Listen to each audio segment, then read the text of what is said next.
რუსეთის პრეზიდენტი ვლადიმირ პუტინი თავისი ყველაზე საშინელი კოშმარის ახდენას ადევნებს თვალს.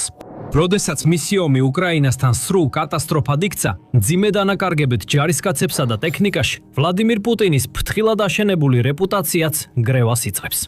ყოფილი კგბ-ს ოფიცერი აღარ იწვევს იმ შიშსა და პატივისცემას, რასაც ადრე იწვევდა, და ვლადიმირ პუტინის პარანოია იზრდება, რადგან მის ყველაზე ერთგულ მოკავშირეებსაც კი მის წინააღმდეგ მოქცევა იწყებენ. ეხლა რუსი ჟურნალისტებიც კი იუწყებიან, რომ პრეზიდენტი სულ უფრო მეტად შიშობს, რომ შეიძლება ძალაუფლებიდან გადააყენონ, ან მოკლა. და შესაძლოა ძალაუფლების შესანარჩუნებლად სულ უფრო მკაცრ და დამაზიანებელ ზომებს მიმართავს, რითაც რუსეთს ისევ ბნელ შუა საუკუნეებში აბრუნებს. იმის გასაგებად, თუ რა შეიძლება გეგმავდეს პუტინი, ჯერ უნდა გადავდგათ დიდი ნაბიჯი წარსულში. სრულად უნდა დაუბრუნდეთ მე-16 საუკუნეში, ცარ ივანე მეოთხის ეპოქაში, რომელიც უფრო ცნობილია როგორც ივანე მრისხანე და მართავდა რუსეთს 1547 წლიდან 1584 წელს გარდაცვალებამდე. ივანე იყო უკიდურესად პარანოიდული და არაპროგნოზირებადი მმართველი. მისი მმართველობის ადრეული ეტაპები შედარებით სტაბილური იყო, მაგრამ ტახტზე 10 წლიანი ყოფნის შემდეგ ორი გარდამტეხი მოვლენა სამუდამოდ შეცვალა მისი შეხედულებები და მიდგომა. პირველი ასეთი მოვლენა 1560 წელს მოხდა, როდესაც ივანეს საყვარელი ცოლი ანასტასია გარდაიცვალა. მიუხედავად იმისა, რომ იმ დროს ამის მტკიცებულება არ არსებობდა, ივანე ძლიერ ეჭვობდა, რომ ანასტასია მისმა მტრებმა მოწამლეს. წლების შემდეგ მეცნიერებმა მართლაც გამოიკვლიეს ცარის ასწულები და აღმოაჩინეს ვერცხლის წყლის უჩვეულოდ მაღალი დონე, რაც მიუთითებს, რომ ივანეს პარანოია შესაძლოა უსაფუძვლო არ ყოფილიყო. რამდენიმე წლის შემდეგ, 1564 წელს, ივანეს ერთ-ერთმა ყველაზე ახლო მეგობარმა, პრინცმა კურბისკიმ, უღალატა მას. 1558 წელს ივანემ წამოიწყო არასწორად დაგეგმილი მცდელობა, დაეპყრო ბალტიისპირეთის ლივონიის ტერიტორია. კურბისკი თავდაპირველად ეხმარებოდა მას. მაგრამ მას შემდეგ, რაც ცარ ივანესთან ურთიერთობა გაუფუჭდა და რეპრესიები შეეშინდა, კურბისკი ლიტვის მხარეს გადავიდა და საბოლოოდ პოლონეთ-ლიტვის გაერთიანებულ არმიას ჩაუდგა, სათავეში რუსეთის ძალების წინააღმდეგ, რის შედეგადაც ივანეს მძიმე და დამამცირებელი სამხედრო მარცხი მიაყენა. ამ მოვლენებმა ივანეს ფსიქიკაზე მძიმე გავლენა მოახდინა. მან დატოვა მოსკოვი და ჩრდილოეთით ალექსანდროვის ქალაქში გაემგზავრა, სადაც წერილი დაწერა და ტახტიდან გადადგომის განზრახვა გამოაცხადა. თუმცა თავადებისა და სასულიერო პირების კარი, რომელსაც ის მართვას ანდობდა, მის არყოფნაში ეფექტურად ვერ მართავდა და სთხოვეს გადაწყვეტილება გადაეხედა. მან დათანხმდა, მაგრამ ერთი უმნიშვნელოვანესი პირობით. მას უნდა მიეცა აბსოლუტური ძალაუფლება, მათ შორის უფლება ჩამოერთვა მიმიწები ყველასთვის, ვინც მას უღალატებდა და დაესაჯა სიკვდილით ყველა, ვისაც ღალატში ეჭობდა. სამეფო კარი სასოწარკვეთილი იყო, ამიტომ ივანის პირობებს დათანხმდა. ასე დაიწყო ოპრიჩნინა, ბნელი და საშინელი პერიოდი რუსეთის ისტორიაში, როდესაც ივანის თანდაყოლილი შიში და პარანოია სრულად გამოვლინდა. ეს გულისხმობდა რუსეთის ორ ადმინისტრაციულ ნაწილად დაყოფას, რომელთაგან ერთს, ოპრიჩნინას, მთლიანად ივანი მართავდა, როგორც თავად ჩათვლიდა საჭიროდ, ხოლო მეორე ნაწილი თავადაზნაურობის კონტროლქვეშ იყო. ოპრიჩნინაზე თავისი კონტროლის გასამყარებლად ივანმა რუსეთში პირველი საიდუმლო პოლიციის შექმნა ბრძანა, რომელსაც ოპრიჩნიკები ეწოდებოდა. ეს იყო 6000 კაცისგან შემდგარი კერძო არმია, რომელიც ფაქტობრივად ივანის პირად მცველებსა და დამსჯელებს წარმოადგენდა. შავებში გამოწყობილებს და სრული უფლება მინიჭებულებს ეწამებინათ ან მოეკლათ ნებისმიერი, ვინც ივანს არასწორად შეხედავდა. ამ საიდუმლო პოლიციის წევრებს მალე საშიში რეპუტაცია შეექმნათ. იმ დონემდე, რომ ადგილობრივები პირდაპირ ტოვებდნენ სახლებს თუ იგებდნენ, რომ ოპრიჩნიკები ახლომახლო იყვნენ. ამის მიზეზი მარტივია. ოპრიჩნიკები წარმოუდგენლად სასტიკები იყვნენ. მათი საყვარელი სიკვდილით დასჯის მეთოდებიდან იყო ადამიანების ცოცხლად მოხარშვა, სარზე გასმა ან ცხენების დახმარებით სხეულის ნაწილებად დაგლეჯა. ოფიცრები ცნობილები იყვნენ იმითაც, რომ ისინი ჯირითობდნენ უნაგირებზე მიმაგრებული მოჭრილი ძაღლის თავებით. ეს იყო სიმბოლო მათი პასუხისგებლობისა, რომ ყველგან სადაც არ უნდა ყოფილიყო, ღალატი უნდა გამოევლინათ და აღმოეფხრათ. ბოლოს ივანმა თავისი ძალაუფლების კიდევ უფრო გაფართოება მოისურვა, ოპრიჩნინის დადგენილ საზღვრებს მიღმა და ქვეყნის მეორე უდიდეს ქალაქ ნოვგოროდში. ის დარწმუნებული იყო, რომ ქალაქის ლიდერები და ყველაზე გავლენიანი მოქალაქეები მის წინააღმდეგ შეთქმულებას აწყობდნენ. ამიტომ 1570 წელს მან ნოვგოროდის სისხლიანი ალყა ბრძანა. სასულიერო პირები შეაგროვეს და სცემეს სიკვდილამდე, ხოლო რელიგიური შენობები, როგორიცაა ეკლესიები და მონასტრები, გაძარცვეს. ვაჭელები, თავადები და სხვა მოხელეებიც სასტიკად აწამეს და მოკლეს და მათ ცოლებსა და შვილებსაც კი არაჩვენეს წყალობა. ბევრს მათგანს შეაგროვეს და ახლომდებარე მდინარეში გადააგდეს.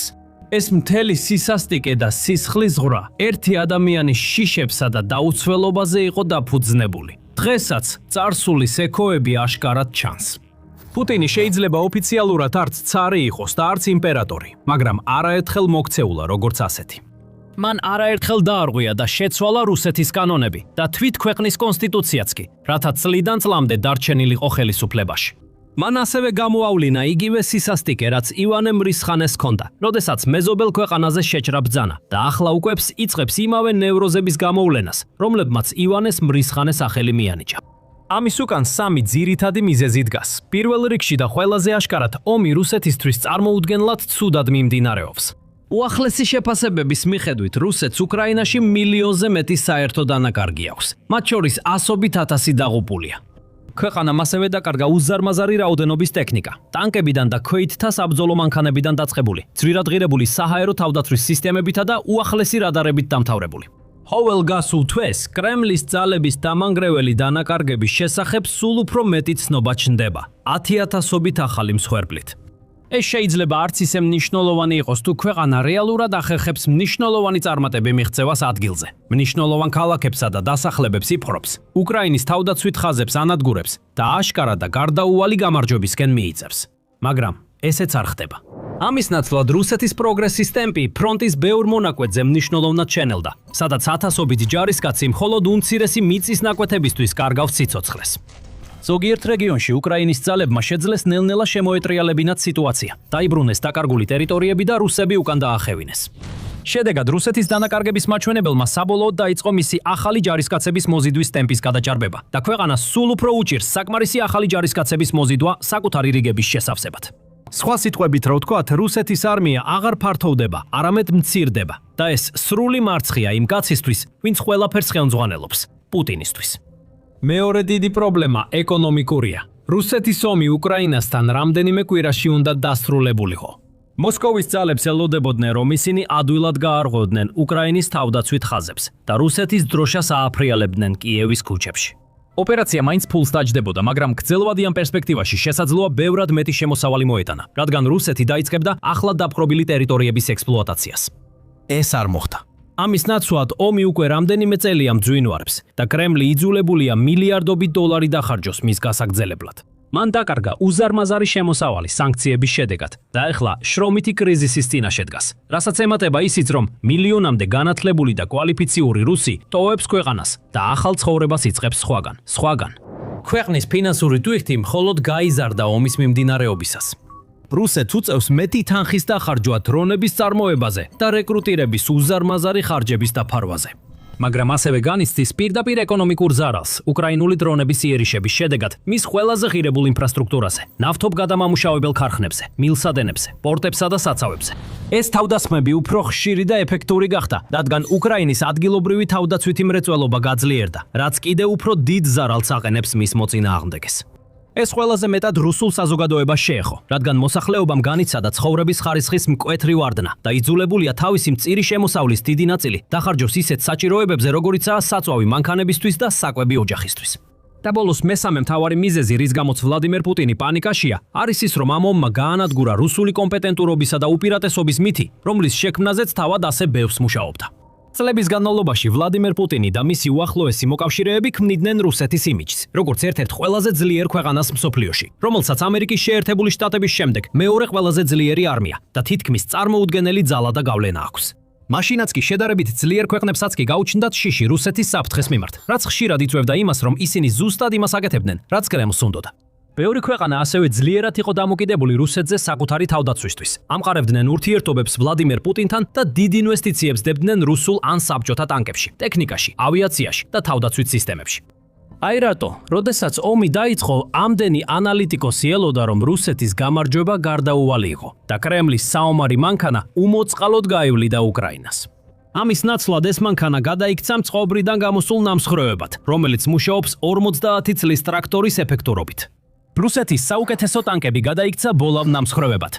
მისმა საჰაერო ძალებმა ვერასდროს შეძლეს უპირატესობის მოპოვება, მიუხედავად იმისა, რომ ომი უზარმაზარი უპირატესობით დაიწყეს. ხოლო მისმა, როგორც ამბობენ, მსოფლიო დონის არმიამ კვლავ და კვლავ ვერ შეძლო თითქმის არც ერთი დასახული მიზნის მიღწევა. შედეგად კრემლმა დაკარგა შიშის ფაქტორი და ხალხი აღარ უყურებს მოსკოვს ან პუტინს ისე როგორც ადრე. ეხლა სანამ ამ ყველაფრის მნიშვნელობას განვიხილავთ, თუ ასეთი ანალიზი გსურთ უფრო ხშირად, დარწმუნდით რომ გამოწერილი გაქვთ The Military Show. ჩვენ ყოველ კვირას ასევშლით ყველაფერს. ეხლა ომის ადრეულ ეტაპებზე უკრაინასთან რუსი ოფიციალური პირები ძირითადად ოფიციალურ ხაზს მიხვებოდნენ და არ აკრიტიკებდნენ ღიად კრემლის გადაწყვეტილებებს, ან არ აღნიშნავდნენ პუტინის სავარაუდო შეცდომებს. თუმცა დროის გასვლასთან ერთად სიტუაცია საკმაოდ დრამატულად შეიცვალა. სულ უფრო მეტი მაღალი რანგის სამხედრო და მოსკოვის ელიტის წარმომადგენელი სხვადასხვა გზით გამოხატავს თავის უკმაყოფილებას. ამას ყველაზე დრამატული მაგალითი ვაგნერის ჯგუფის ამბოხი იყო, როდესაც პუტინის ერთ-ერთი ყველაზე ახლონდობით აღჭურვილი პირი, ევგენი პრიგოჟინი, მის წინააღმდეგ გამოვიდა და მოსკოვისკენ მოკლეხნიანი მარშიაც კი ჩაატარა. პრიგოჟინმა საბოლოოდ ამისთვის სიცოცხლით გადაიხადა. ის მალევე თვითმფრინავის ავიაკატასტროფაში საეჭვო გარემოებებში დაიღუპა. არავის უნდა გახდეს შემდეგი პრიგოჟინი და პუტინის თანამდებობიდან გადაყენების სხვა მაღალი პროფილის ცდელობა არ ყოფილა. ამავე დროს პრეზიდენტის ძალაუფლება აშკარად შესუსტდა. რუსი რადიკალი ნაციონალისტები, რომლებიც ადრე აღმერთებდნენ მას, ახლა ლაჩრად მოიხსენიებენ და მის გადადგომას მოითხოვენ. მისი რეიტინგი რუს საზოგადოებაში ისტორიულ მინიმუმზეა დაცემული და ჭორები სულ უფრო მეტად ვრცელდება, რომ თუნდაც მდიდარი ოლიგარქები და ერთგული მოკავშირეები, რომლებიც აქამდე ჩუმად უჭერდნენ მხარს, უკვე თავიანთ სხვარს უახლოვდებიან. ვლადიმირ პუტინი ამას აცნობიერებს და ზუსტად ისე როგორც ივანე მრისხანე, ისიც საკუთარით არის პარანოის მსხვერპლი ხდება. ჩვენ ამის პირველი ნიშნები 2024 წლის ბოლოს და 2025 წლის განმავლობაში დავინახეთ, როცა პრეზიდენტმა სტალინის სტილის წმენდა ჩაატარა. დიდი რაოდენობით რუსი გენერლები, მაღალი რანგის ოფიცრები, მინისტრები და სხვა ელიტის წარმომადგენლები გაათავისუფლა. მათგან ბევრი კორუფციაში დაადანაშაულეს და დააპატიმრეს. სხვებს კი ჩუმად პენსიაზე გასვლა აიძულეს, ან უბრალოდ უცნაურ გარემოებებში საზოგადოებრივი ცხოვრებიდან გაქრნენ. ზოგიერთი, მაგალითად ყოფილი ტრანსპორტის მინისტრი რომან სტაროვოიტი, მკვდარი იპოვეს კიდეც. თელმა ამ ეპიზოდმა წარმოუდგენელი წარმოდგენა მოქცა პრეზიდენტის აღელვებულ ფსიქოლოგიურ მდგომარეობაზე, რადგან ის სისტემატურად აშორებდა გამოცდილ და ოდესღაც სანდო ადამიანებს ძალაუფლების პოზიციებიდან და ხშირად მათ ნაცვლად ნიშნავდა ისეთებს, ვინც ნაკლებად კომპეტენტურად მიიჩნეოდნენ, მაგრამ უფრო ერთგულები იყვნენ.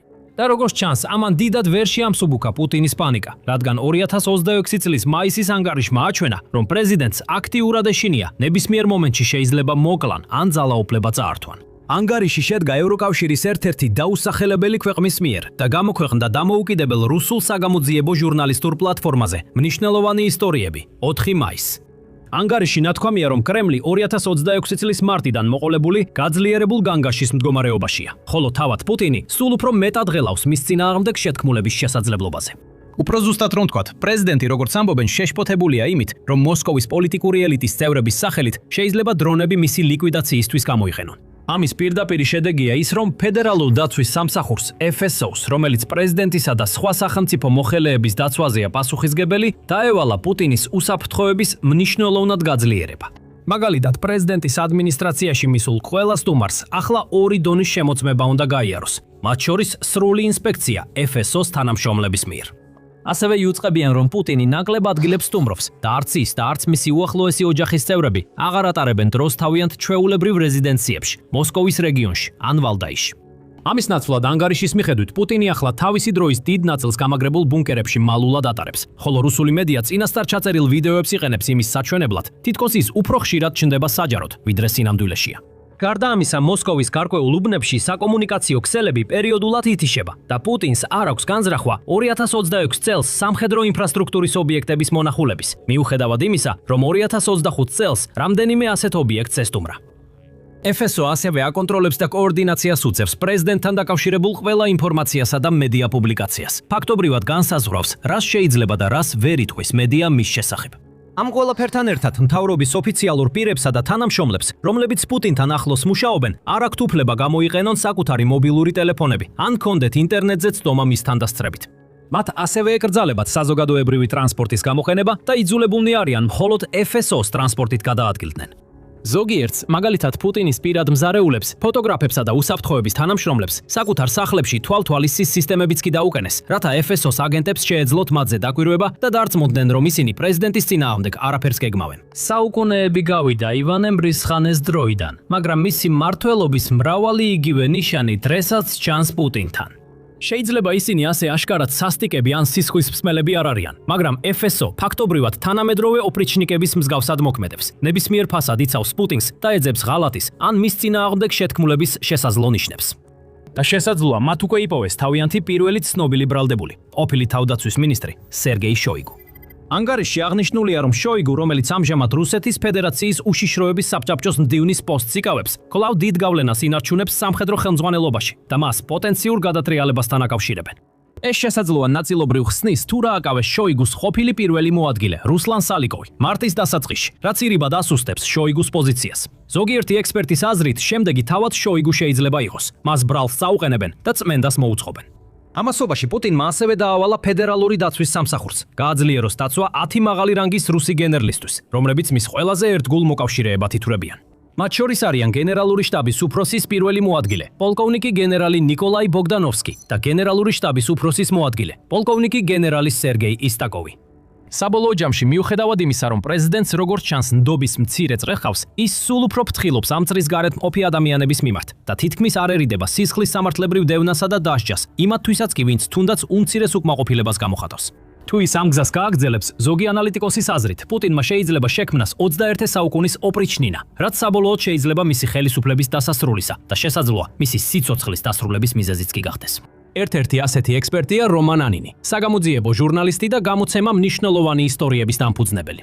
ის ამტკიცებს, რომ ომი ახალ ფაზაში შედის არა ფრონტის ხაზზე, არამედ რუსეთის უსაფრთხოების აპარატის კლანებს შორის, დასუსტებული დიქტატორის ტახტისთვის ბრძოლაში.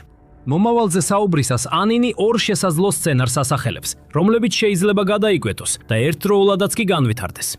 პირველი სცენარია, რომ პუტინი გააძლიერებს ძალაუფლებას თავის ფედერალური დაცვის სამსახურის წარმომადგენლებსა და ეროვნულ გვარდიას, რომლებიც შესაძლოა გადაიქცნენ ირანის ისლამური რევოლუციური გვარდიის კორპუსის რუსულ ანალოგად და დაევალოთ, როგორც ანინი ამბობს, რუსული საზოგადოების უპრეცედენტო რეპრესიების განხორციელება, რათა ჩაახშონ ნებისმიერი შესაძლო შეთქმულება, კონსპირაცია ან აჯანყება.